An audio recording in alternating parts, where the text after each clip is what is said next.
G'day. Yeah, There you go. All right. I like it, mate. I'm from Ireland. We're a little more. Oh, you don't understand the shit. I never sailed the Amazon, and I never reached Brazil. But the Don and the Magdalena, they can go there when they will.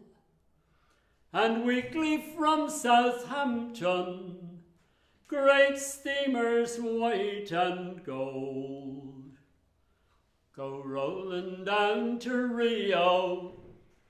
Roll down to Rio, and I'd like to roll to Rio someday before I'm old. Well, I've never seen a jaguar, nor yet an armadillo. Oh, Dillowing in his armour, and I suppose I never will, unless I go to Rio, these wonders to behold. Go rolling down to Rio, roll really down to Rio, and I'd like to roll to Rio someday before I'm old. Yes, I'd love to roll to Rio someday before I'm old. Rudyard Kipling, Peter Bellamy.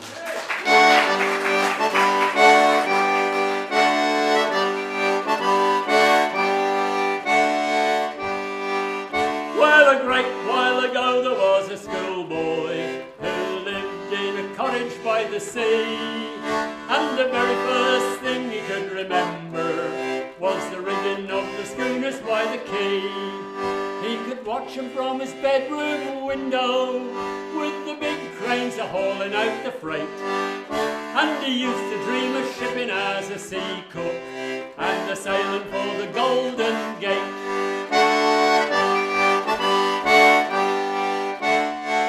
To buy the yellow penny dreadfuls, he'd read 'em where he fished for conger eels, as he listened to the slapping of the water, the green and oily water round the keels. There was Chalmers with the sharp-mouthed flatfish, and the red nets a-hanging out to dry, and the skate the skipper kept it as he liked 'em, and the landsman never knew which ones to fry. There was brigantines of timber out of Norway, just oozing with the syrups of the pine. There was rusty, dusty freighters out of Sunderland, and the clippers of the Blue Cross Line.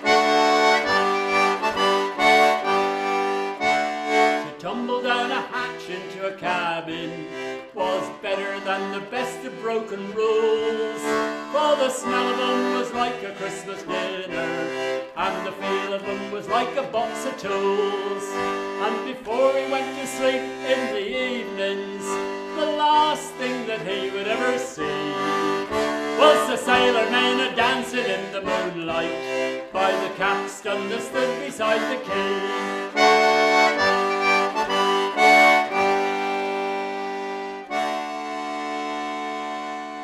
Now he's sitting on a high stool in London.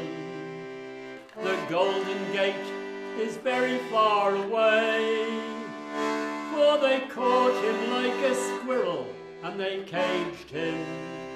Now he's totting up accounts and turning grey, and he'll never get to San Francisco, and the last thing that he will ever see will be sailor men a-dancing in the moonlight by the capstan that stands beside the quay, to the tune of the old concertina by the capstan that stands beside the quay.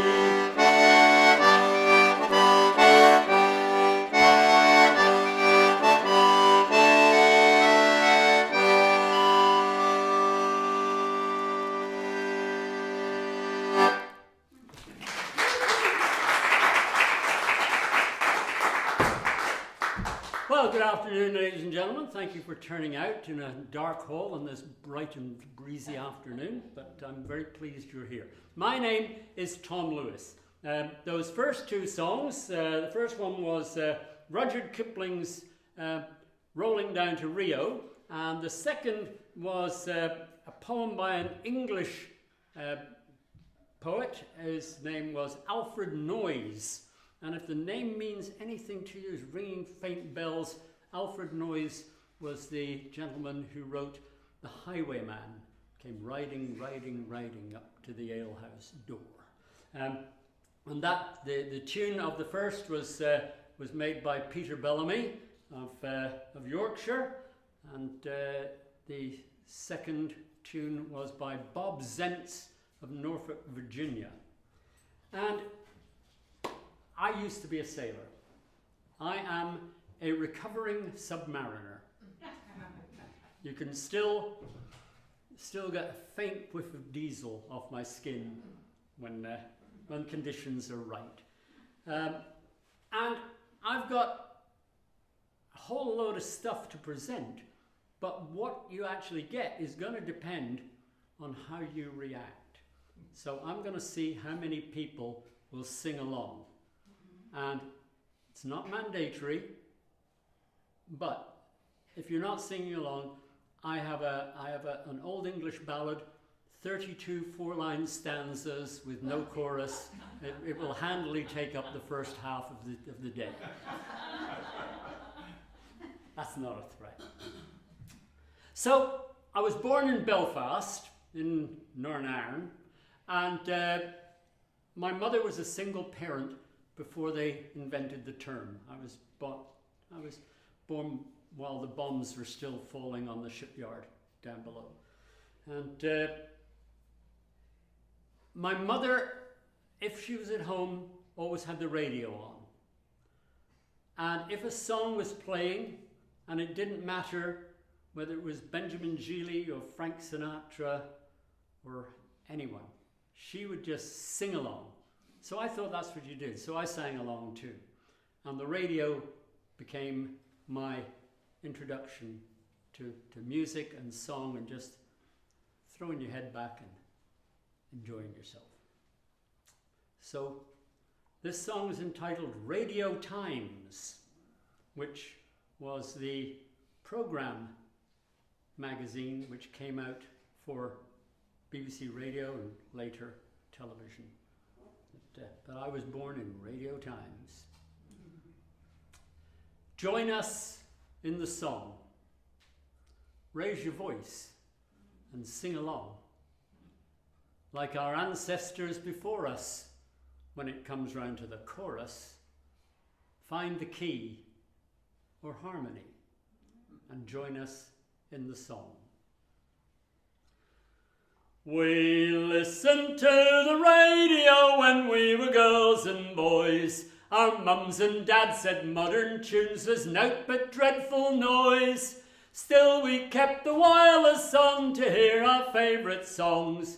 We learned the words and best we could, and then we sang along with Bill Haley and the Comets, Elvis Presley, Jerry Lee, Gene Vincent, Buddy Holly and the brothers Everly. They showed us new horizons, opened up a brand new world, and the Beach Boys introduced us all to California girls. So join us in the song, raise your voice and sing along like our ancestors before us. When it comes round to the chorus, find the key or harmony and join us in the song. Give it a try. Join us in the song, raise your voice and sing along like our ancestors before us. When it comes round to the chorus, find the key or harmony and join us in the song. Then John, Paul, George and Ringo gave us back our native voice. The Hollies and the Rolling Stones offered us a choice. The folk scare of the 60s said that everyone should sing, and if you had a hammer, you should make that hammer ring. Peter, Paul and Mary proved new songs could still be found. The mamas and the papas hit us with the West Coast sound. Then drums and Stratocasters put folk music in the news. The times were changing, freedom just meant nothing left to lose. So join us in the song, raise your voice and sing along like our ancestors before us when it comes round to the chorus. Find the key of harmony and join us in the song. Ewan sang the fishing and the travelling people's life. Bert gave us old ballads full of sorrow, love and strife. Young tradition and the coppers sang us glories of our past. Old Stan recalled the shanties and his time before the mast. Cyril sang the other side of life upon the seas. Keith brought us a barrel filled with rousing harmonies. Martin tells us of the famous flower of serving men. Stan found the Northwest Passage was the road back home again. So join us in the song, raise your voice and sing along like our ancestors before us when it comes round to the chorus. Find the key of harmony and join us in the song. The songs that stand the test of time will ring down through the years. Some of them will bring you joy while others bring you tears. Some speak of new tomorrows or of good times past and gone. But them that's worth the singing are the ones worth passing on. And never tell your kids you think their music's naught but noise, or you'll seem like a dinosaur to modern girls and boys. Mind you teach your children well and teach your grandkids too. Then someday they'll be coming here and singing just like you. Join us in the song, raise your voice and sing along like our ancestors before us when it comes round to the chorus. Find the key of harmony and join us in the song. Raise your voice and sing along like our ancestors before us when it comes round to the chorus. Find the key of harmony and join us in the song. Well done! Well done yourself. All right, fine. We've got that. I can take all the ones off that aren't chorus songs. So,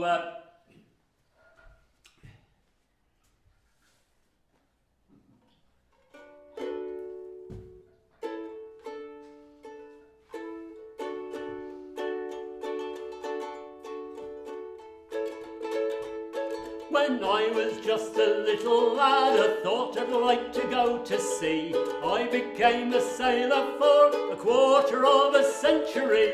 Served in diesel and in steam, surface ships and submarines. When you've heard my story, I'm sure that you will see why an ex-sailor man is the only thing I want to be. Rather cruise a country road than sail upon the stormy sea. I'd rather stand on solid ground than on a deck that heaves around. An ex-sailor mice is the life for me. I joined the Royal Navy just a few days past my 16th birthday as an engineering apprentice.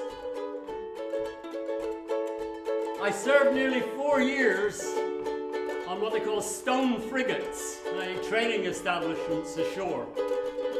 And then they finally sent me to sea, where I quickly found out that I was irrevocably, incurably seasick. However, having invested 4 years in my training, they weren't prepared to listen to reason, so there I was. I'd never heard a shanty, but the diesel sounded just as sweet. There was lots of comradeship you didn't find on Civvy Street. When the seas were running high, I often wished that I could die. A seasick sailor man, such a wretched thing to be. But an ex-sailor man is the only thing I want to be. Rather cruise a country road than sail upon the stormy sea. I'd rather drink me tea in bed than leave me breakfast in the head. An ex-sailor's life is the life for me.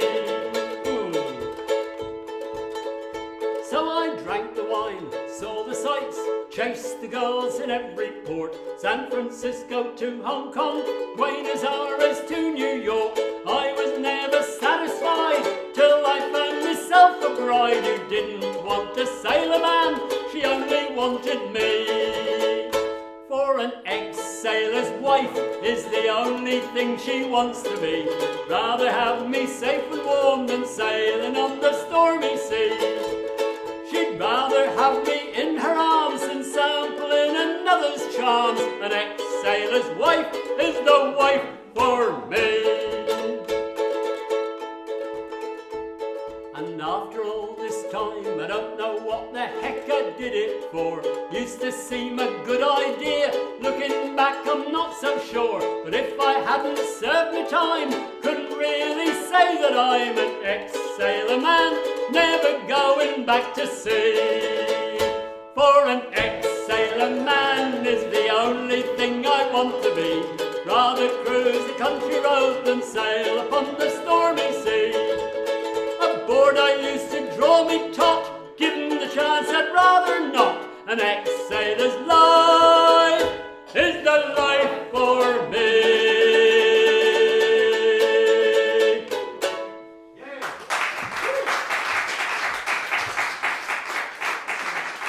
So having declared my allegiance to dry land, here I am. But you're singing very, very well, and I didn't really introduce you to that chorus, so I'm going to sort of lead you gently into this next chorus, which I honestly believe is one of the finest. Throw your arms around each other and sing away choruses available. I actually found this. I didn't find it. It was sent to me. People send me lots of great stuff. It's wonderful. And there used to be a BBC radio show specifically for school kids, and it was called Singing Together. And they would send out little pamphlets of lyrics and music. And this one was called The East India Man. Now, I didn't know it at the time, but an East India Man was a ship specifically built for trading between Great Britain and the Far East, and was often built of teak out in the Far East for that trade, all of which has bugger all to do with the song. But the chorus, it said at the top, the East India Man, and all it said was, a song by an old tar. No actually name given to this. And it's got this great chorus, so I shall teach you the chorus, and we'll see what happens. So it's Illy-ally, illy-ally, oh. No, you don't have to get it back to me. I'm sure this, I'm see, the light of your intellect is practically blinding me here. And I know you'll get all this, all right? But it's Illy-ally, illy-ally, oh, and at this point you have to remind yourself that this was written by a sailor and not a songwriter, okay? So it's an old tar. Illy-ally, illy-ally, oh, cheerily, boys, cheerily. Okay? Mm-hmm. Now, that cheerily, I came to find, as I became more experienced in the Navy, cheerily is actually an executive order as to when a job starts and how it is to be achieved. And it does not mean do this job with a big grin on your face. Cheerily has a specific meaning, which I didn't know. But well, sure. I'll tell you how I found this out. At the end of my 4-year apprenticeship, I joined a small frigate heading for the West Indies in what turned out to be the coldest winter in the United Kingdom for about 100 years. And I remember feeling very guilty lying on a beach in Barbados, reading a letter from my mother who was passing on the news of how many deaths there had been from cold. Barbados. There you go. So I joined this little ship, HMS Torquay, and we went off, and there were about 100 of us young apprentices on this who knew nothing about seamanship or sailing or anything. We knew nothing about anything really. We could quote you steam expansion ratios, but that wasn't going to do much good when you're up on the deck of a ship. So what they did was they got us up every morning at 6:30 for seamanship training. Now 6:30 may not seem very early to some people, but if you've been working the middle watch from midnight to 4 a.m., 6:30 seemed bloody early, I've got to tell you. So they'd get us up there, and we'd get up there, and on this particular occasion, HMS Torquay was stopped in the middle of the North Atlantic, and it was all grey and lumpy and wet, not where we actually wanted to be. But so we had to clear our eyes, because we were going to get seamanship training under the kind tutelage of the senior seaman petty officer on HMS Torquay. And the senior seaman petty officer hated apprentices. And he hated me worst of all, because I was the shortest guy in all of our cohort, and yet I still towered over the senior seaman petty officer. He was barely 5 foot tall. So as the smallest one, I should have been smaller than him, but I wasn't. So he hated me. And but anyway, on this particular occasion, down in the water alongside the stocked ship is one of the ship's boats. It's built of oak, and it has a big cast iron 2-cylinder engine in the middle of it, and it probably weighs about 1.5 tons. And coming up from this are some ropes. Only, as the senior seaman petty officer pointed out to us, these were not ropes. He said to us, "There are no ropes on board a ship, there are only lines." I've since found out he was actually just shading the truth a little. There is rope on a ship. Every ship carries rope, but it's when it's in big coiled bales and held together with bits of brown string called gaskets. That, at that point, is rope. Now, it's like one of these sort of religious things you just have to take on faith, like water into wine, because when you cut those gaskets, the rope magically becomes line. Okay, so there are these hairy rope things coming over. Only, as the senior seaman petty officer pointed out, these were not even just lines. Because they were coming up over the davits, down through a block, off along the weather deck. These were now falls.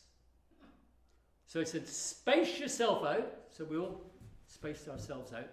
And he said, "Pick up the falls." There's only one thing down at my feet. There was a pair of ropes. So we all picked them up. Perfect. And then he shouts, "Marry the falls!" I thought, I'm only 20. I wasn't thinking of getting married yet. But what he meant is you grab these 2 pieces of rope and you crimp them closely together so they don't slide and the boat comes up level. Okay, right. And then he goes, "Move it aft, take up the strain." Now, we'd already been on board for about 4 or 5 days, so we knew that the blunt end was aft. So we sort of move aft, and we've now got the strain. And he says, "At my order, haul away together handsomely." And we went charging off up the deck, you see. And the boat starts to come up out of the water, and he shouts, "Handsomely, handsomely." So we're going as hard as we can. He says, "Handsomely," I said. And I thought, I'm only 20. I'm never going to be as handsome as this again in my life. Will you give me a break here? And then suddenly he shouts, "Belay!" And we all stopped pulling. And it wasn't because we knew what belay meant. It was because it just wasn't handsomely. So we're there, And now we're holding this boat halfway up the ship's side, about a ton and a half of bloody oak and iron. And whilst we're holding it there, out of the goodness of his heart, the senior seaman petty officer explained to us, in words of one syllable, that we had not been hauling away together handsomely. We had been hauling away together cheerily. Back to the song.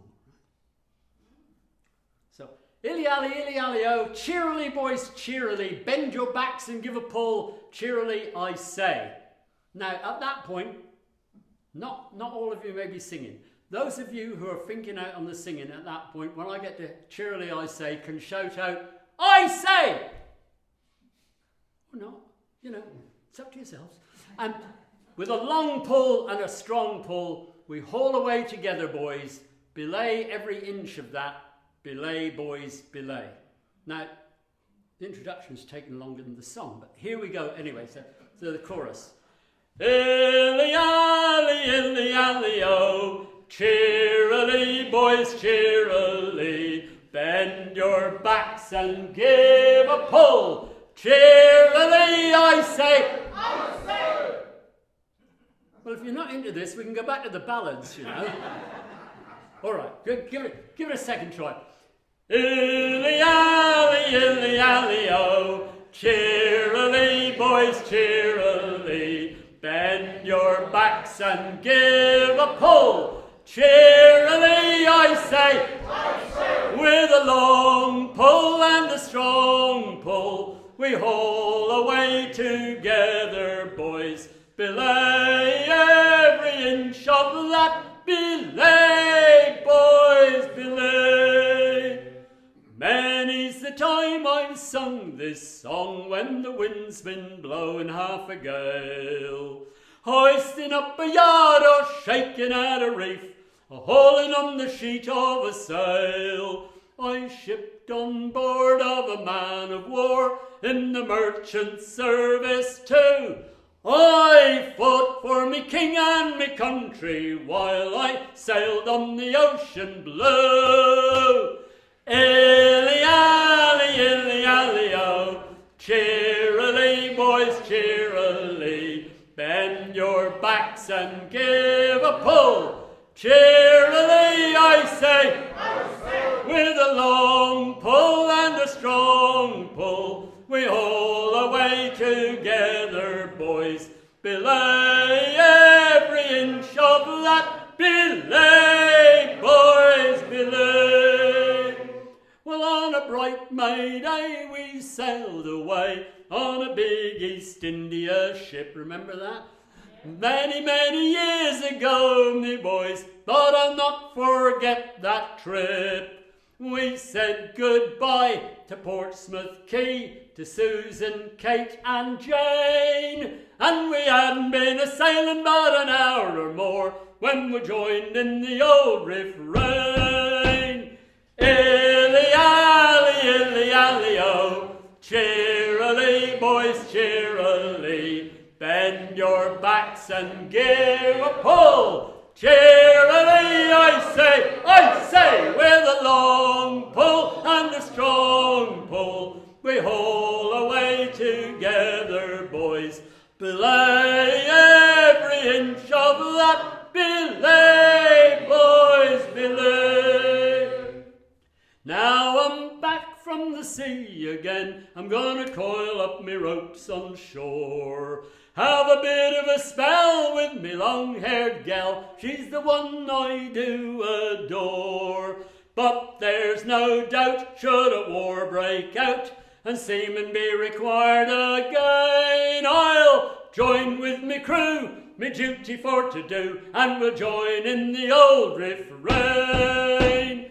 Illy-ally, oh, cheerily, boys, cheerily, bend your backs and give a pull. Cheerily, I say, with a long pull and a strong pull, we haul away together, boys.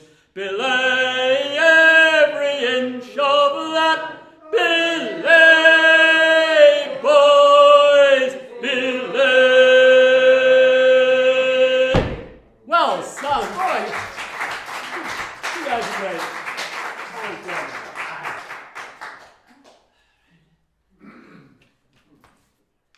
This is, I'm going to give you're singing wonderfully. I mustn't tire you out. So I'm going to do a song without a chorus. This is actually a poem by Robert Louis Stevenson, and I'm a great admirer of Stevenson and his writings. And this one may not be correct for the calendar. I mean, we're barely at the end of February, and we've already forgotten Christmas. But this is my version of Robert Louis Stevenson's Christmas at Sea.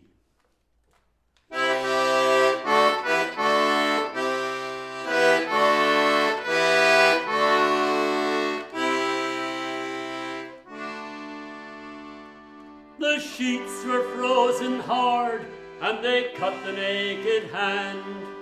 The decks were like a slide, where a seaman scarce could stand.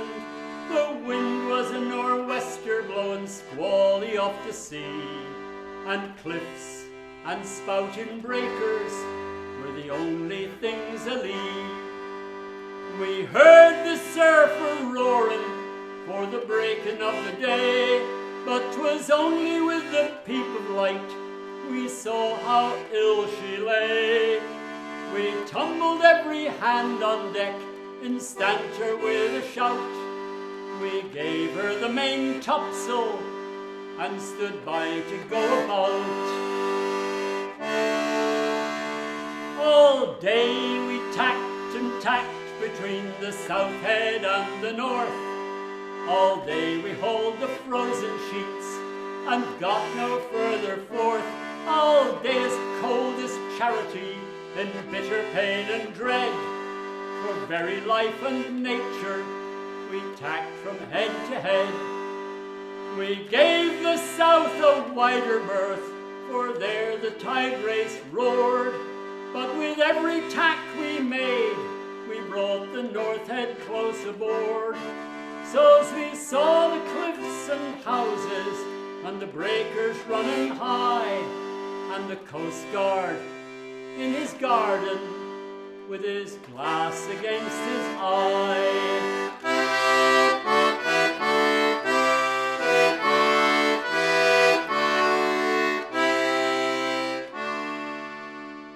The frost was on the village roofs as white as ocean foam. The good red fires were burning bright in every longshore home. The windows sparkled clear and the chimneys volleyed out, and I vow we sniffed the victuals as the vessel went about. The bells upon the church were rung with mighty jovial cheer, for it's just that I should tell you how, of all days of the year, this day of our adversity was blessed Christmas morn, and the house above the coast guards was the house where I was born. 'Tis while I saw the pleasant room, the pleasant faces there, my mother's silver spectacles, my father's silver hair, and while I saw the firelight like a flight of homely elves go dancing round the china plates that stand upon the shelves. And well I knew the talk they had, the talk that was of me, of the shadow on the household and the son that went to sea. And oh, the wicked fool I seemed in every kind of way, to be here and hauling frozen ropes on blessed Christmas Day.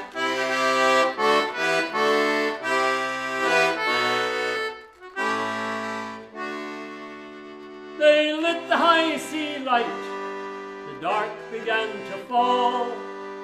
All hands to loose to gallant sails, I heard the captain call.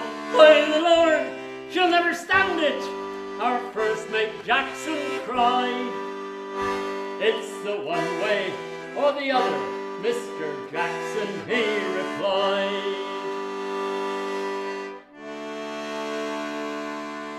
She staggered to her bearings but the sails were new and good, and the ship smelled up to windward, just as though she understood. As the winter day was ending, in the entry of the night, we cleared the weary headland and passed beneath the light. And they heaved a mighty breath, every soul on board but me, as they saw her nose again, pointing handsome out to sea. But all that I could think of in the darkness and the cold was just that I was leaving home, and my folks were growing old.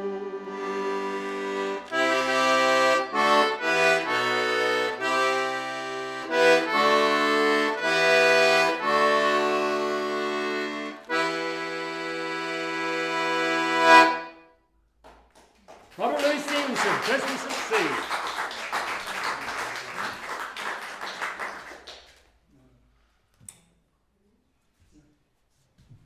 So there I was on this ship heading for the West Indies, and there were some things I sort of knew intellectually but had never really cottoned on to.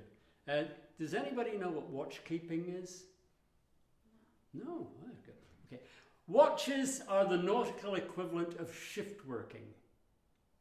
So the day, the 24 hours, is divided up into 4-hour segments, although the bit between 4 p.m. and 8 p.m. is divided into 2-hour segments, so you can swap things over. But each one of those is a watch. And an experienced old sailor with a hairy chest will not be shy of leaving a couple of buttons left undone for us younger sailors to goggle at. And you'd wait until he got your attention. He said, "See these, sonny? I'll grew them one at a time every time I stood a middle watch." Now, middle watch is from midnight till 4 a.m. And that's the worst one. But I had no idea, you see. Intellectually, I realized that we could not cast off from Plymouth and get to Rio de Janeiro by tea time. I knew this wasn't going to happen. But it never occurred to me that the ship was not going to stop. And the machinery was going to keep running, and people who attended the machinery had to be there at all times. So they were shift working, they were watch keeping. Now, my mother was quite happy to see me go, and I realized how cruel she was afterwards. So this is called watches. Here's another middle watch, another hair upon me chest. There's just an hour or two till I can go and get some rest. Morning dogs or afternoon, the forenoon or the first. None of 'em comes easy, but the middle is the worst. Keep your engine going round, your diesel going up and down. Keep the old ship going, homeward bound, that's the chorus. Keep your engine going round, your diesel going up and down. Keep the old ship going, homeward bound. It's also probably the simplest chorus I'm going to offer you today, so get into it.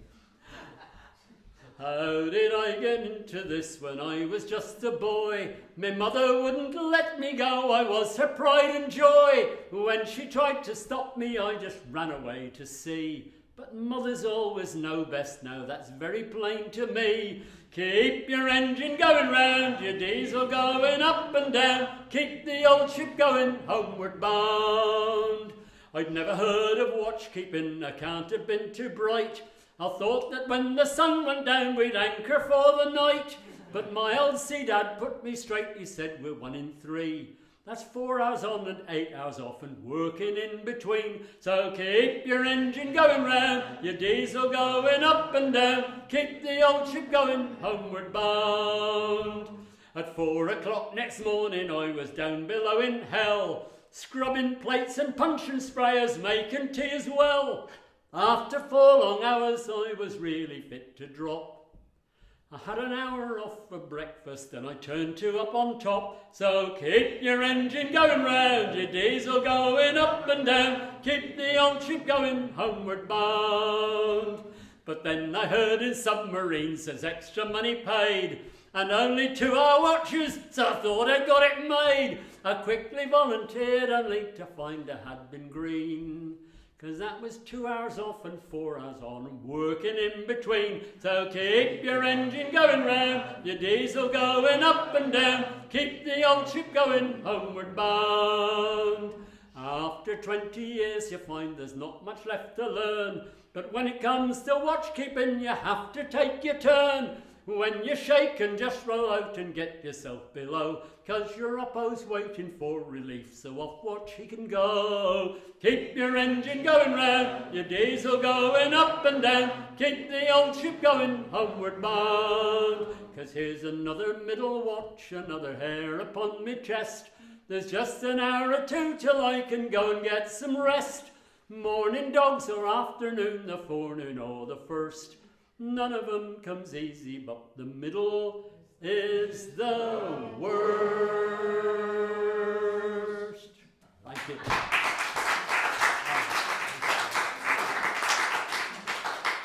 All right, where am I going to go? I'm just going to do one more song before I send you off to enjoy Gail's scones and tea and lovely stuff, beautiful honey for sale for donations through there.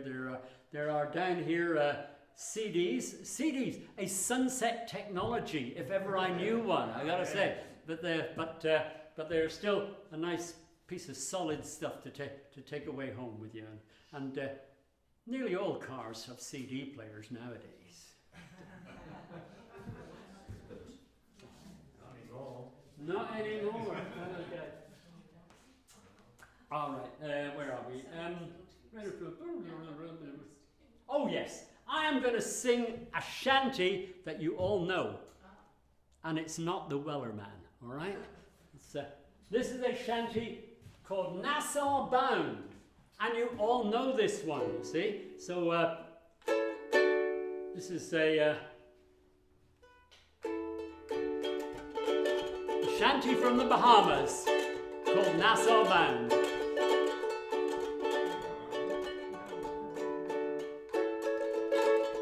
There's no better place than a sailing ship to get an education. You learn how to tar the ratlins down and drink up your rum ration. Already, Owen? I'm seeing sort of blank looks on your faces. I mean, you all know this, right? No. Sorry, that was my mistake. I phrased that as a question. I shouldn't have done that. Okay, there's a statement. You all know this, right? And then you nod your heads, you see. Okay, here you go. You do. Nassau Bound, take 2. There's no better place than a sailing ship to get an education. You learn how to tar the ratlins down and drink up your rum ration. Here we go. So, hoist up the John D. sail, see how the mainsail sail. Call for the captain ashore, let me go home. Let me go home. Let me go home. I feel so break up, I want to go home. So you do know it. You gotta trust me, I'm a professional, all right? We sailed on the sloop John B., my grandfather and me. Round Nassau town we did roam. We were drinking all night, got into a fight. I feel so broke up, I want to go home. Here we go, ready to hoist up the John D. sail. See how the mainsail set. Call for the captain ashore, let me go home. Let me go home.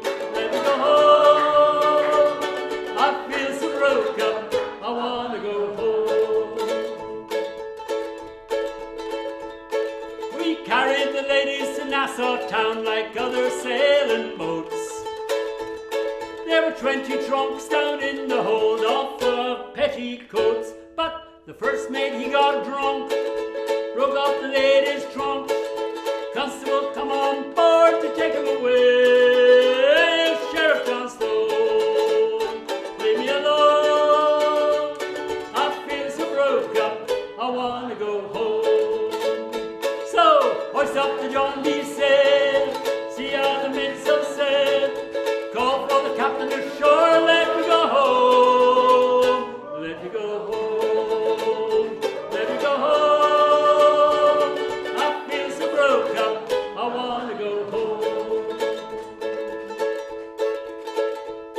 We eat aboard the sloop John B, food of the very best.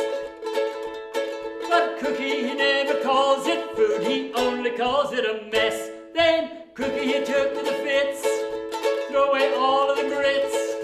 Then he'd take and he'd throw away all of the corn. Let me go home, let me go home. I feel so broke up, I want to go home.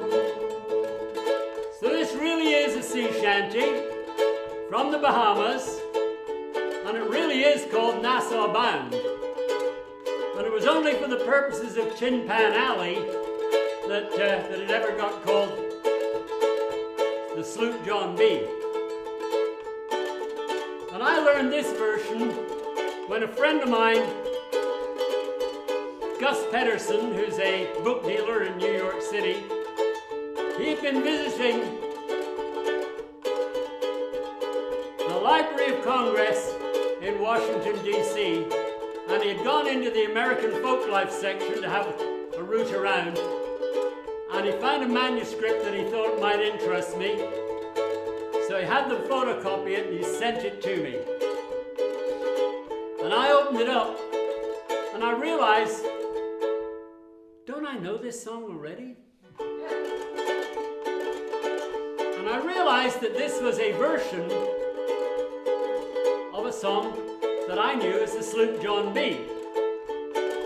But it was longer, and it actually had a joined together story. And I learned this song first from the Beach Boys.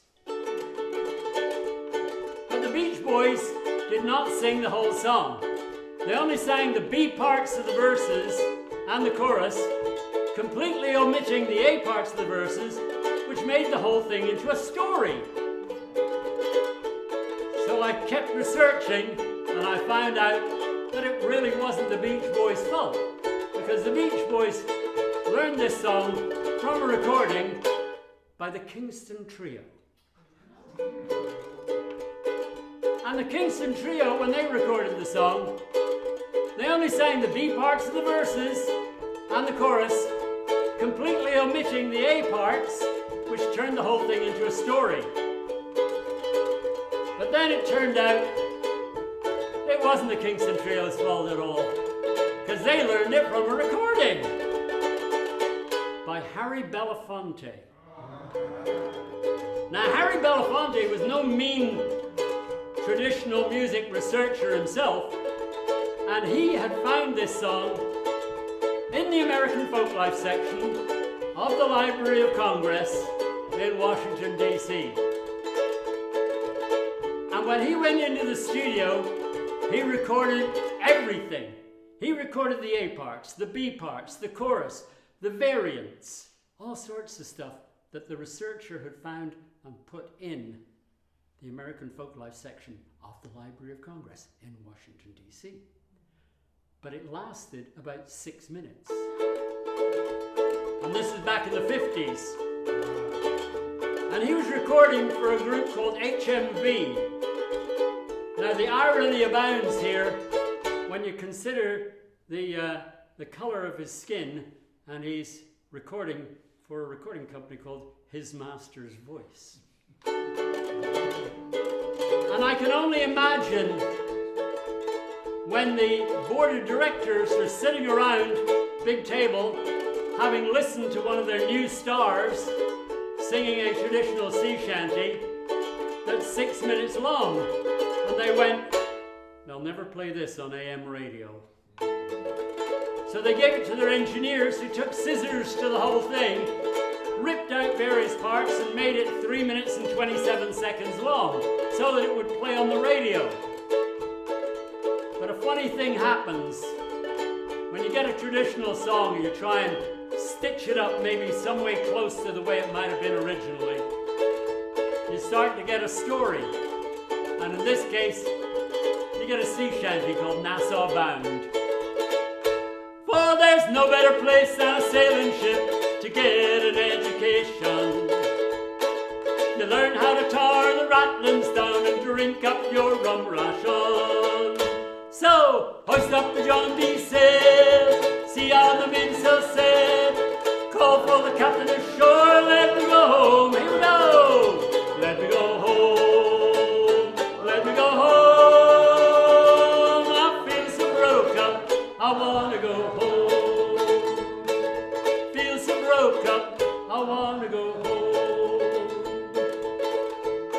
This is the worst trip I've ever been on. This is the first trip I've ever been on.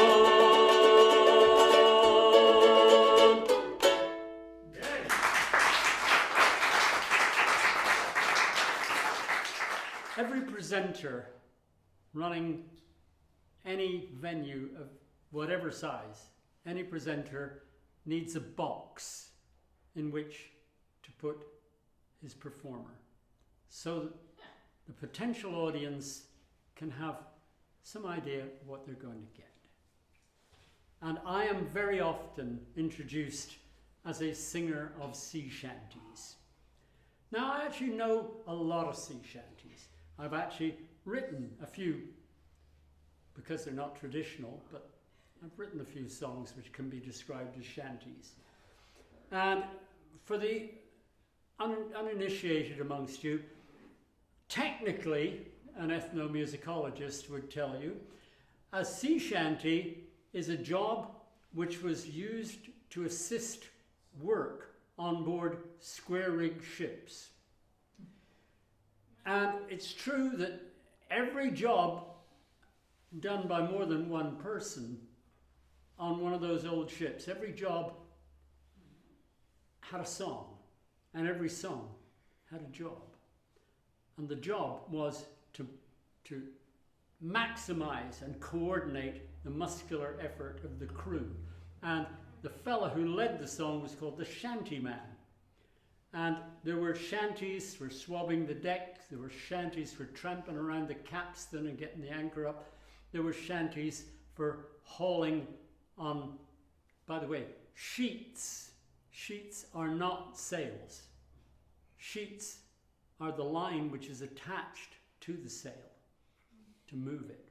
It took me years before I knew that. So all of these jobs had songs. But this next song, this is a shanty for singing. Add your voice, get the rafters. We actually have rafters, hooray. Add your voice, get the rafters a-ringing. You all know what to do by now. Harmonize with your crew. This is a shanty for singing. On a ship under sail in a breeze or a gale, there was hard work for sailors to do. So they shouted and bawled as they heaved and they hauled, sometimes only 6 hands in the crew. For the sailors had songs just to help work along at capstan and windlass and line. Whether hoisting the mainyard or hauling the halyard, the shantyman kept them in time. But this is a shanty for singing. Add your voice, get the rafters a-ringing. You all know what to do, harmonise with your crew. This is a shanty for singing. Give it a try. This is a shanty for singing. Add your voice, get the rafters a-ringing. You all know what to do, harmonise with your crew. This is a shanty for singing. There are hymns in the kirk, there are shanties for work. songs for each rhyme and each reason. There are love songs entrancing and pop songs for dancing and carols when they are in season. With the sun on your neck or green water on deck, there was always a job to be done. But down in the pub with fine ale and good grub, the singing is part of the fun. For this is a shanty for singing. Add your voice, get the rafters a-ringing. You all know what to do, harmonise with your crew. This is a shanty for singing. Sing a shanty for pumps when you're down in the dumps. Short drag when you've not got much time. Stamp and go serves if you're just a bit nervous. A four-bitter doesn't need to rhyme. Or scan. When the room starts to sway or you're drifting away, you surely have too much drink taken. If the girl of your fancy says her name is Nancy, she'll probably leave you forsaken. But this is a shanty for singing. Add your voice, get the rafters a-ringing. You all know what to do, harmonise with your crew. This is a shanty for singing. There's no man and no maid who should e'er be afraid of singing at toil or at leisure. For at work or at play, every sailor will say, singing is always a pleasure. At the bar of a capstan or bar of a pub, raise your voice, let the melody fly. Every girl, every boy, don't be shy, don't be coy, whenever the chorus comes by. For this is a shanty for singing. Add your voice, get the rafters a-ringing. You all know what to do, harmonise with your crew. This is a shanty for singing. Yes, this is a shanty for singing. Add your voice, get the rafters a-ringing. You all know what to do, harmonise with your crew. This is a shanty for singing.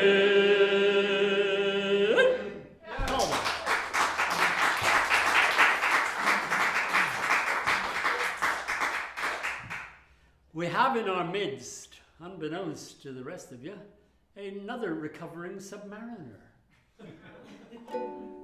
And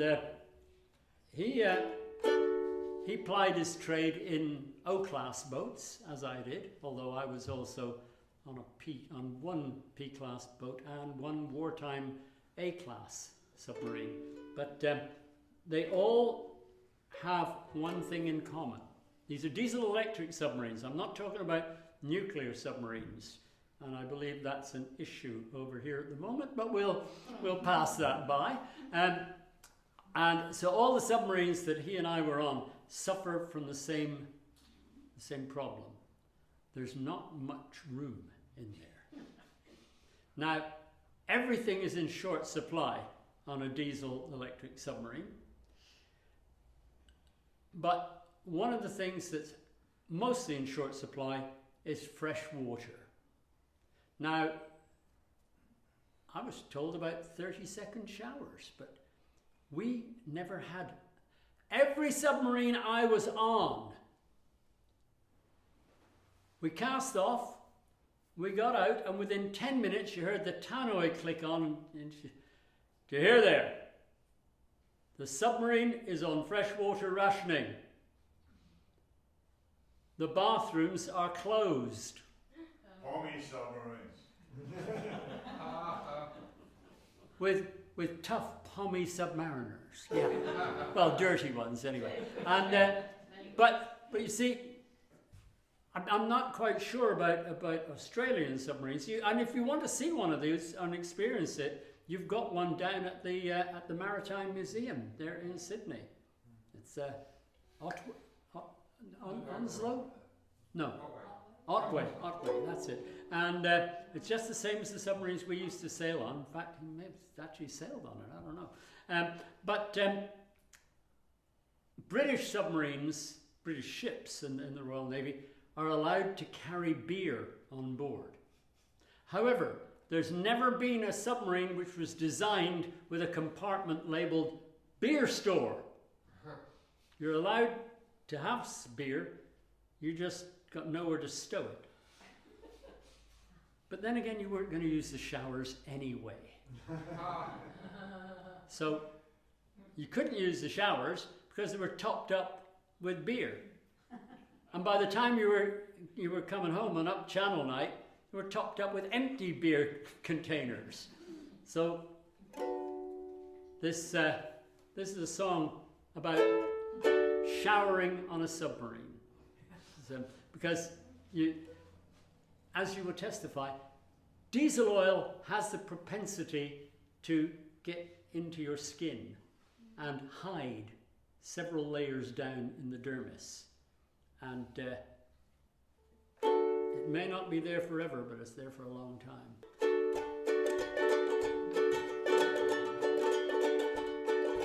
Living in a submarine, hygiene is a joke. You don't use shampoo and you don't use soap.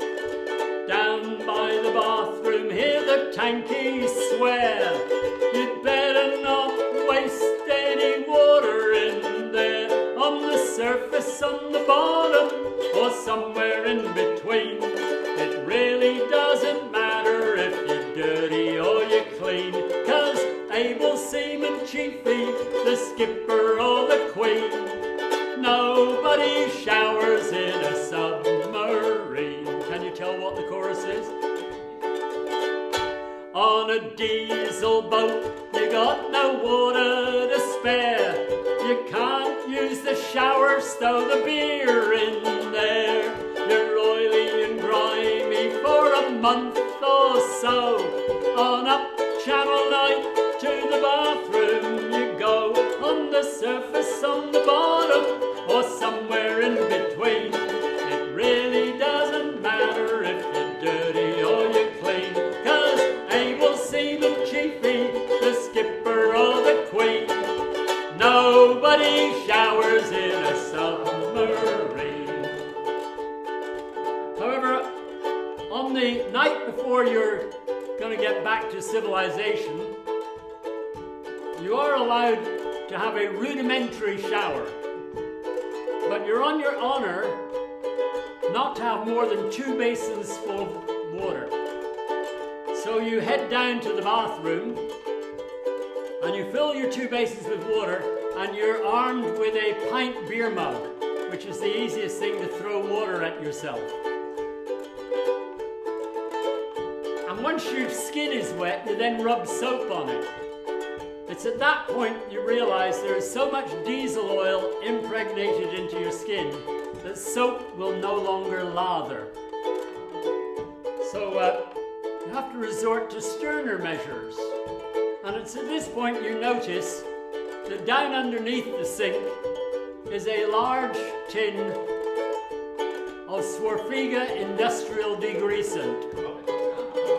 And up on the shelf above the sink is a whole box of Scotch-Brite pads.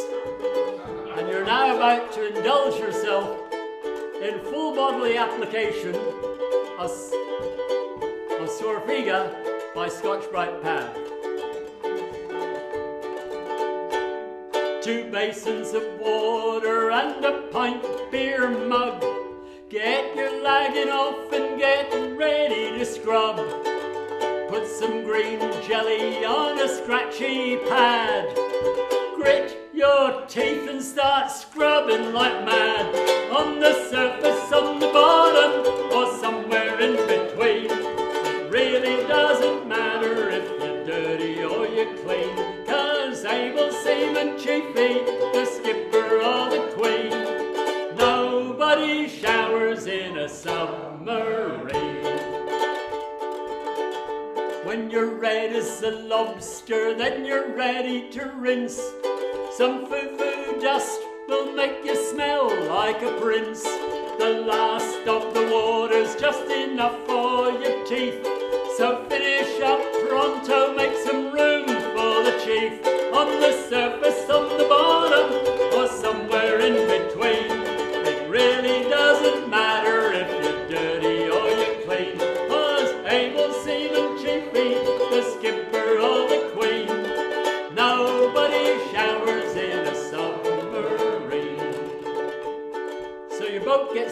head for home, or maybe you just head for the mess and get cleaned up, and you're off out for the evening to enjoy yourself.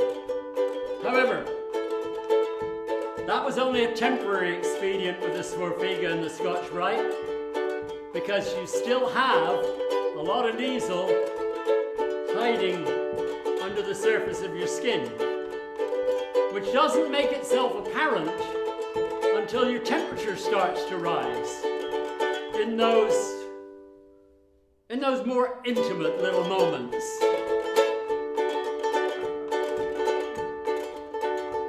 Next evening at the disco in your sharp civvy clothes, every girl around you starts holding her nose for the way that you smell. There is no antidote. They can tell that you're a sailor on a diesel boat, on the surface, on the bottom, or somewhere in between.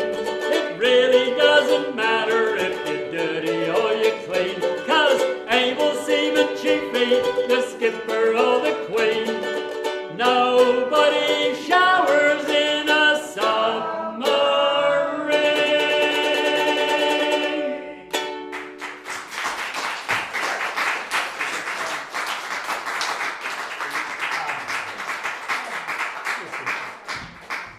So what?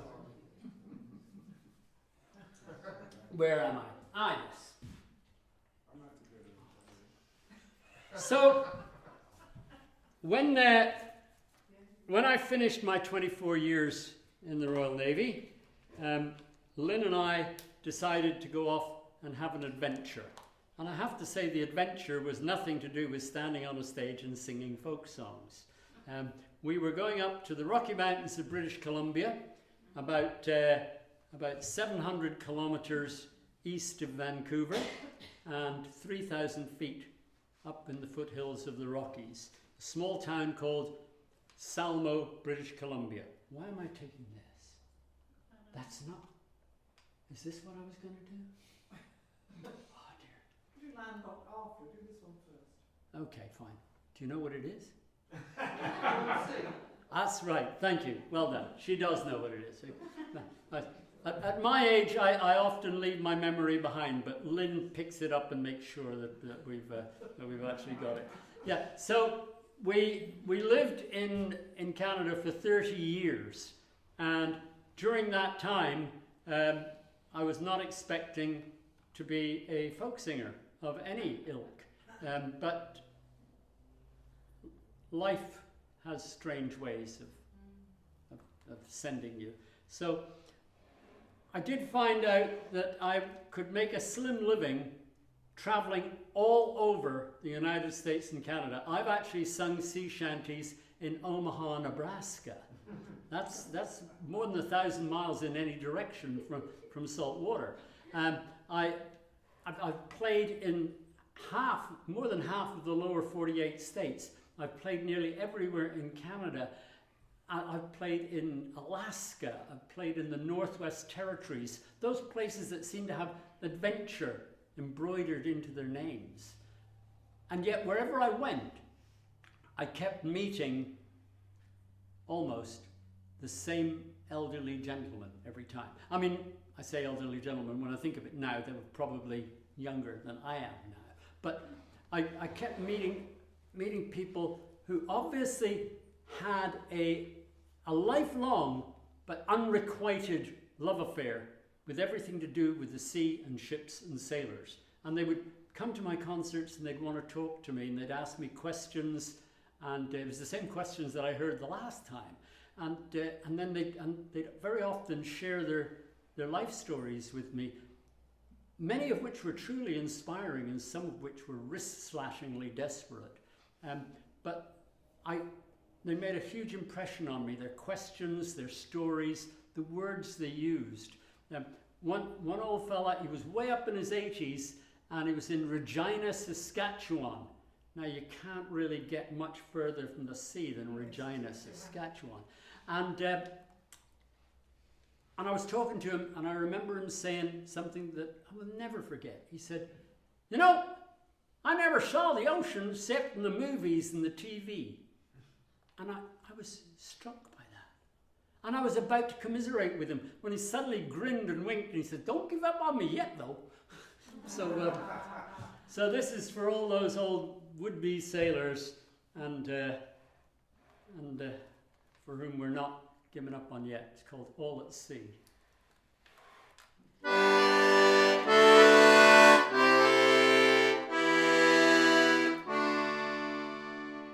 What's a sailor doing here, so far from the ocean? Don't you think dry land is queer? Don't you miss the motion? Were you ever in Bombay? How far did you sail each day? I wish I could be far away and all at sea. Yet in my youth I heard the call. I dreamed I'd go to Montreal. Just find a ship and stow away and never come back here.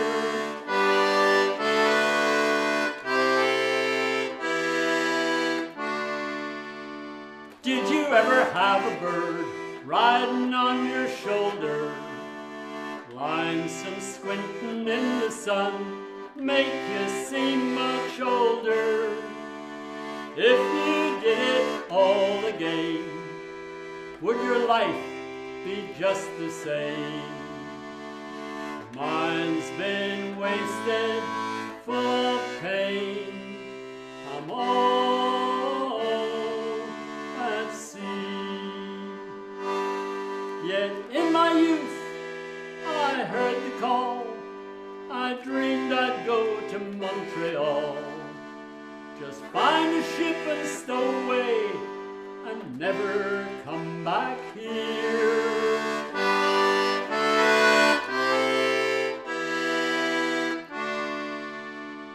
I never left the way you leave, flying like an eagle. You don't know how much I'll grieve, just want to be a seagull. So I'll stay here in dry land's grip. You'll move on, abandon ship. Yet in my heart I'll make that trip, though no one else may see. A sailor man, that's me, and all at sea. All at sea.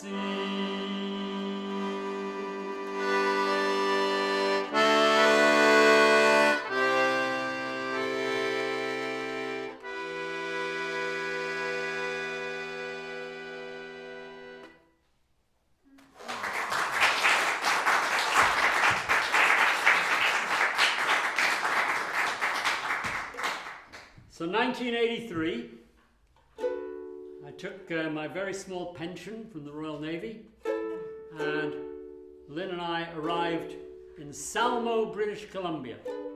And I've got to say, it was a wonderful culture shock. I'd never before been in a place where no matter how far your gaze could roam, was just nothing but beautiful dark green trees, snow-capped peaks towering above them, and dotted in between a countless number of crystal clear lakes. I was so impressed, I started to write a song. That was 1983. I've finished the song now. It used to be, I used to think it was finished, but Landlocked Sailor. Poor old landlocked sailor, washed up on the shore. Never been so many miles from the sea before. Is he dreaming of the surging tide, the rolling swell? Is he dreaming of the ocean? No. Is he hell? He happy landlocked sailor living in the trees. He swapped the roaring tide race for the mountain breeze. With his wife he lives in paradise in the mountains of BC. Oh, how I wish that happy landlocked sailor could be me.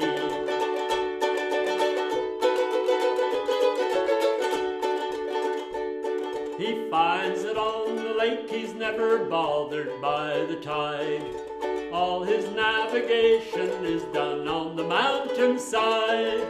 Waves of ocean blue have changed to waves of forest green.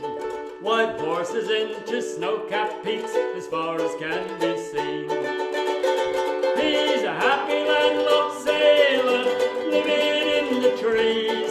He swapped the roaring tide race for the mountain breeze. With his wife he lives in paradise in the mountains of BC. Yes, how I wish that happy landlocked sailor could be me.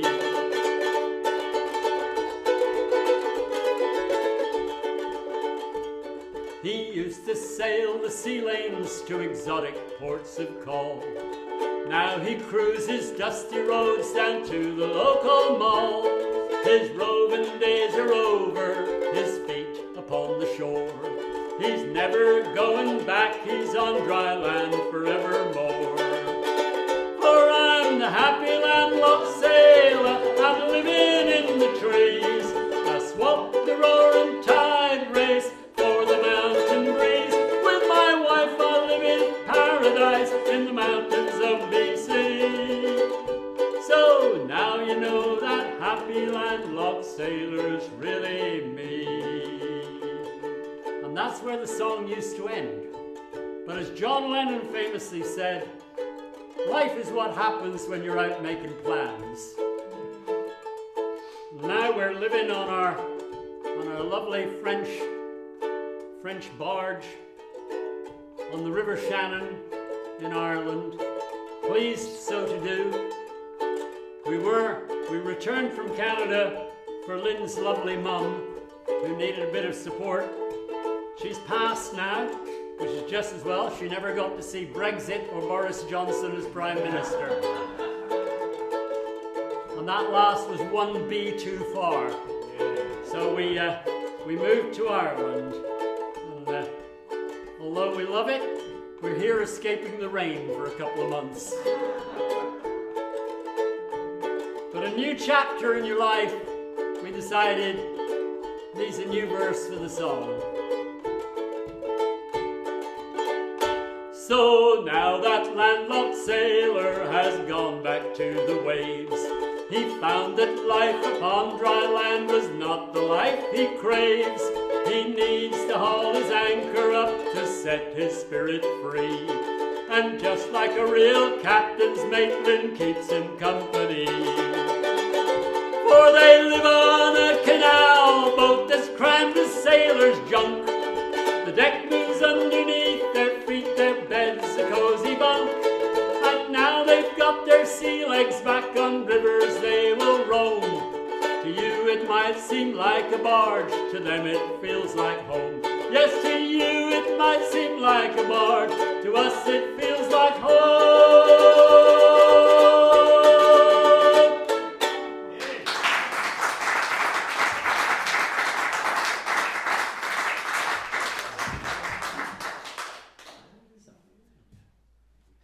We are in a church, are we not? Well, what used to be a church. Once a church, I don't know.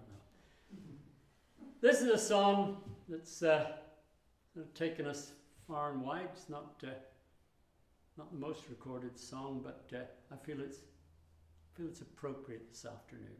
So I want you now to forget your humdrum lives. By the power vested in me, you are all now sailors. You are not, however, happy sailors. You are disgruntled sailors. Come with me back to a little cellar bar on the quayside in Portsmouth, and you and your mates have your beer in your in your pewter tankards, but you are suspicious of what's in there. So you're slamming your tankards on the huge oaken table, glaring at the landlord and chanting together, "O Lord above, send down a dove with wings as sharp as razors to cut the throats of them there blokes what sells bad beer to sailors." This dirty town has been my home since last time I was sailing, but I'll not stay another day, I'd sooner go out whaling.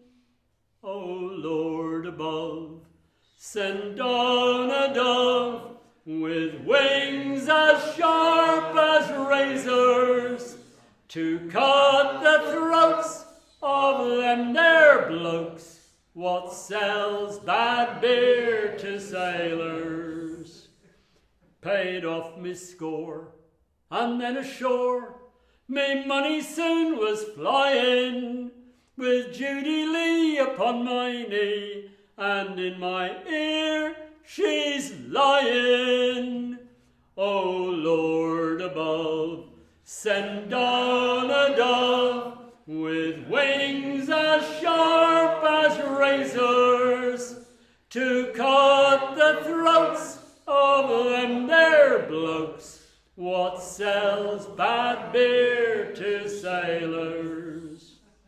With me newfound friends, me money spends just as fast as winking, but when I make to clear the slate, the landlord says, "Keep drinking." O Lord above, send down a dove with wings as sharp as razors to cut the throats of them there blokes what sells bad beer to sailors. With me payoff gone, me clothes in pawn, and Judy set for leaving. 6 months of pay's gone in 3 days, but Judy isn't grieving. O Lord above, send down a dove with wings as sharp as razors to cut the throats of them there blokes what sells bad beer to sailors. When the crimp comes round, I'll take his pound, and his hand I'll be shaking. Tomorrow morn sail for the Horn, just as the dawn is breaking. O Lord above, send down a dove with wings as sharp as razors to cut the throats of them there blokes what sells bad beer to sailors. Yes, for one last trip from port I'll ship, but next time back I'm swearing I'll settle down in my hometown. No more I'll go seafaring. O Lord above, send down a dove with wings as sharp as razors to cut the throats of them there blokes what sells bad beer to sailors. The Sailor's Prayer.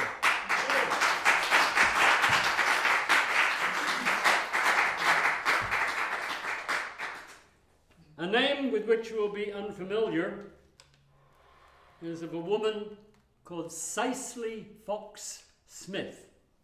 Fox actually was not part of her surname.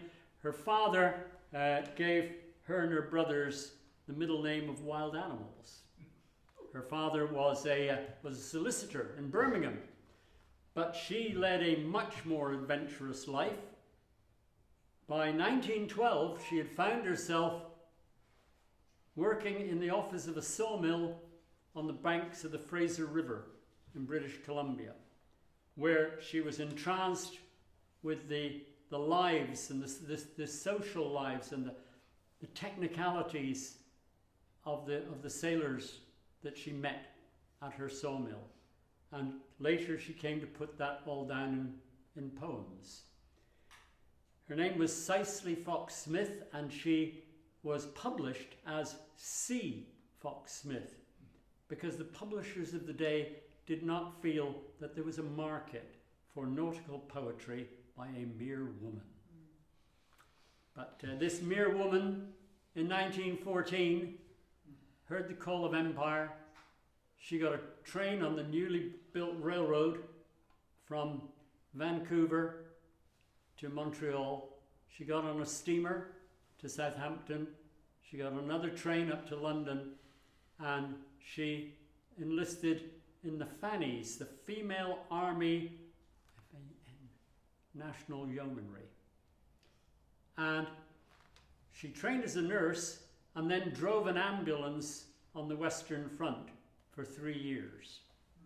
No Shrinking Violet was our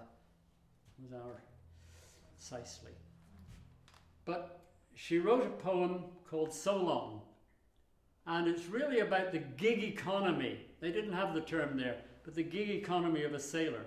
When a ship came back from a voyage and offloaded its cargo, the crew just had to tidy up the ship and then leave, get their pay on the dock and find another job. The ship might be there for days or weeks or months, so they had to make sure it was able to withstand any rigors of the elements during that time. But they had to just say goodbye to each other and move on, try and find another job. So this is, if I can just remember it. There we go. Yeah. This is So Long with a, which I call All Coiled Down, and it has a tune by Alan Fitzsimmons of Newcastle upon Tyne. He sings with a shanty group called the Keelers. And it got a chorus, of course.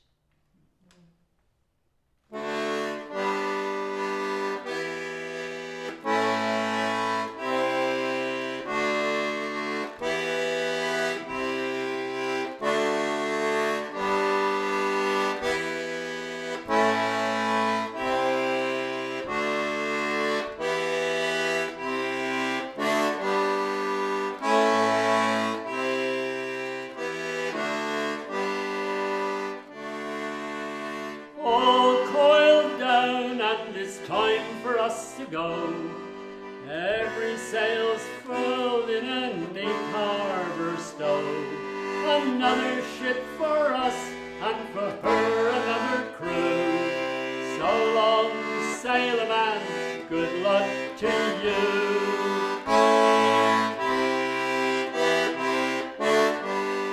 A good berth I wish you in a ship well found, with a decent crowd for'ard and her gear all sound. Spars a man can trust when it's coming on to blow, and no boatswain bawling when it's your watch below. All coiled down and it's time for us to go. Every sail's furled in a neat harbour stow. Another ship for us and for her another crew. So long, sailor man, good luck to you.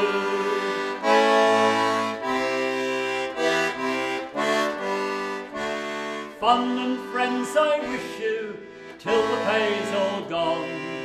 Pleasure while you spend it, and contentment when it's done. A chest that's never empty when you go back to sea, and a better ship than she's been, and a truer pal than me.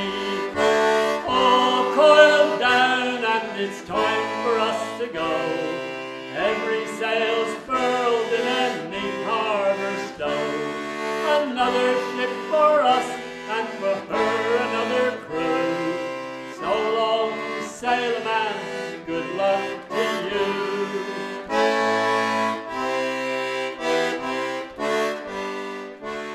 good trade I wish you, and a fair land full, with neither fog nor iceberg, nor long calm nor squall. A pleasant port to come to when the work's all through. So long, sailor man, good luck to you. All coiled down, and it's time for us to go. Every sail's furled in a neat harbour stow. Another ship for us, and for her another crew. So long, sailor man, good luck to you. All coiled down, and it's time for us to go. Every sail's furled in a neat harbour stow. Another ship for us, and for her another crew. So long, sailor man, good luck to you. So long, sailor man, good luck to you. Sicey Fox Smith.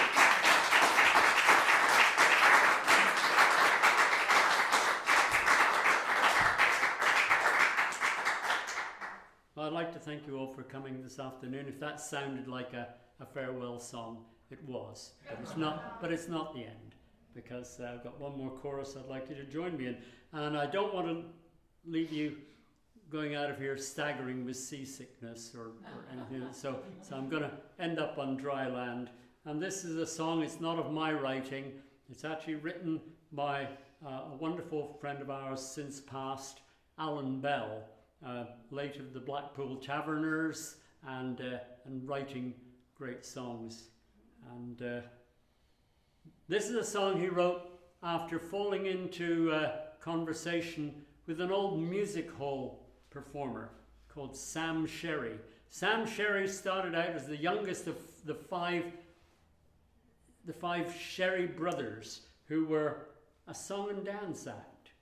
And as each of them moved on to a different life, so Sam's star shone brighter and brighter until he became a solo star of the music hall stage and a legend in his own time.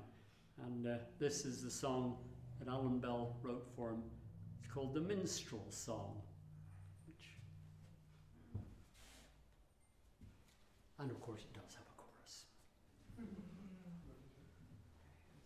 When I was a young lad and eager for the footlights and fortune and fame, I met an old trooper, his name it was Sam. He taught me the rules of the game. Yes, he taught me the ways of the theatre, how always the show must go on. I learned how to enter, to stand, take a bow, whenever I sang my song. Goodbye and adieu and farewell. I've loved you and now I must leave you, with a smile and a song as we part. Show's over, it's time to be gone. Perhaps I will see you next year. I'll have a new tale to amuse you. Many more tunes you will hear. I'm a minstrel, a peddler of song. I've played all the small country theatres and toured around the old music halls. I've died in the first house on a wet Monday night, but lived to take 6 curtain calls. I've starved like a beggar on Broadway, strolled broke down the Champs-Élysées.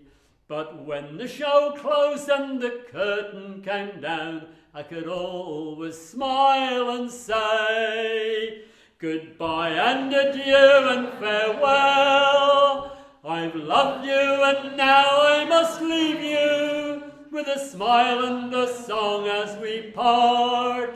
Show's over, it's time to be gone. Perhaps I will see you next year.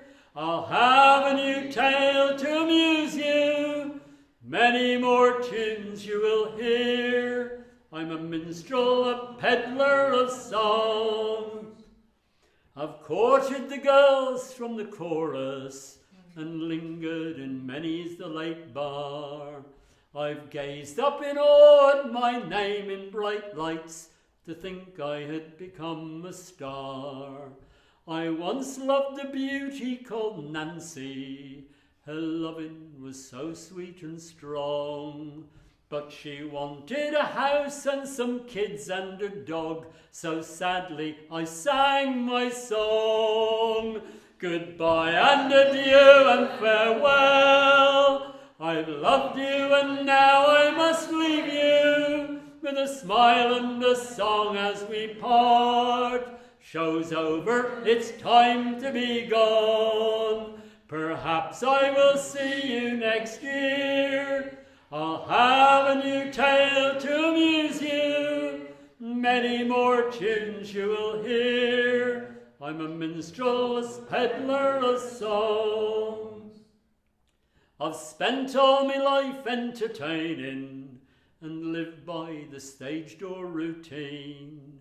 Though I've had lots of chances and missed quite a few, I'm not yearning for what might have been. Now many long years lie behind me, and I hope there are still some to come. When I stand on the stage with the house lights turned down and the audience sing my song. Goodbye and adieu and farewell. I've loved you and now I must leave you, with a smile and a song as we part. Show's over, it's time to be gone. Perhaps I will see you next year. I'll have a new tale to amuse you. Many more tunes you will hear. I'm a minstrel, a peddler of song. Thank you for singing.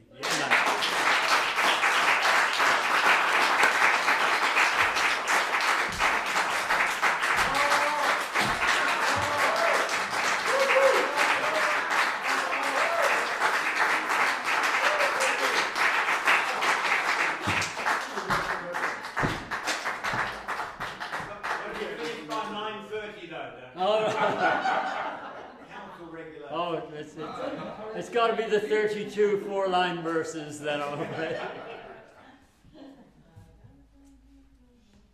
I did explain that all of this is unintentional. 45 years ago, I could never have predicted where Lynn and I would be, where we'd go, sights we've seen, people we've met. It's been a hell of a ride. Hope it's not over yet.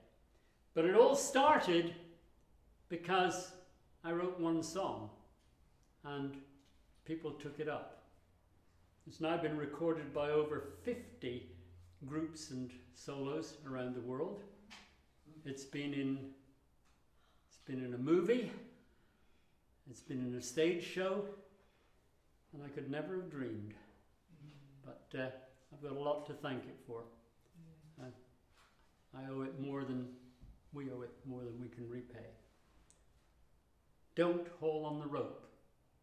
Don't climb up the mast. And if you see a sailing ship, it might be your last. Get your civvies ready, that's your civilian clothes, get your civvies ready for another run ashore. A sailor ain't a sailor anymore. If you can't get the whole chorus to start with, get that last bit. A sailor ain't a sailor anymore. It's not only philosophical, it's repetitive. Oh, well, my father often told me when I was just a lad, a sailor's life was very hard, the food was always bad. But now I've joined the Navy, I'm on board a man of war, and now I find a sailor ain't a sailor anymore. Don't haul on the rope, don't climb up the mast. If you see a sailing ship, it might be your last. Just get your civvies ready for another run ashore. A sailor ain't a sailor anymore. Well, the killick of our mess, he says we've had it soft. It wasn't like this in his day when he was up aloft. We like our bunks and sleeping bags, but what's a hammock for? Swinging from the deckhead or lying on the floor. Don't haul on the rope, don't climb up the mast. If you see a sailing ship, it might be your last. Just get your civvies ready for another run ashore. A sailor ain't a sailor, ain't a sailor anymore. Well, they gave us an engine that first went up and down. Then with more technology, the engine went around. We now have steam and diesel, but what's a mainyard for? A stoker ain't a stoker with a shovel anymore. Don't haul on the rope, don't climb up the mast. If you see a sailing ship, it might be your last. Just get your civvies ready for another run ashore. A sailor ain't a sailor, ain't a sailor anymore. Well, they gave us an oldest lamp, we can do it right. They gave us a radio, we signal day and night. We know our codes and ciphers, but what's a semaphore? A bunting tosser doesn't toss a bunting anymore. Don't haul on the rope, don't climb up the mast. If you see a sailing ship, it might be your last. Just get your civvies ready for another run ashore. A sailor ain't a sailor, ain't a sailor anymore. And they gave us a radar set to pierce the fog and gloom. So now the lookout's sitting in a tiny darkened room. Loran does navigation, the sonar says how deep. The Jimmy's 3 sheets to the wind, the skipper's fast asleep. Don't haul on the rope, don't climb up the mast. If you see a sailing ship, it might be your last. Just get your civvies ready for another run ashore. A sailor ain't a sailor, ain't a sailor anymore. So 2 cans of beer a day, and that's your bleeding lot. Well, now we gets an extra 2 because they stopped the tot. So we'll put on our civvy clothes and find a pub ashore. A sailor's still a sailor, just like he was before. Don't haul on the rope, don't climb up the mast. If you see a sailing ship, it might be your last. Just get your civvies ready for another run ashore. A sailor ain't a sailor, ain't a sailor anymore.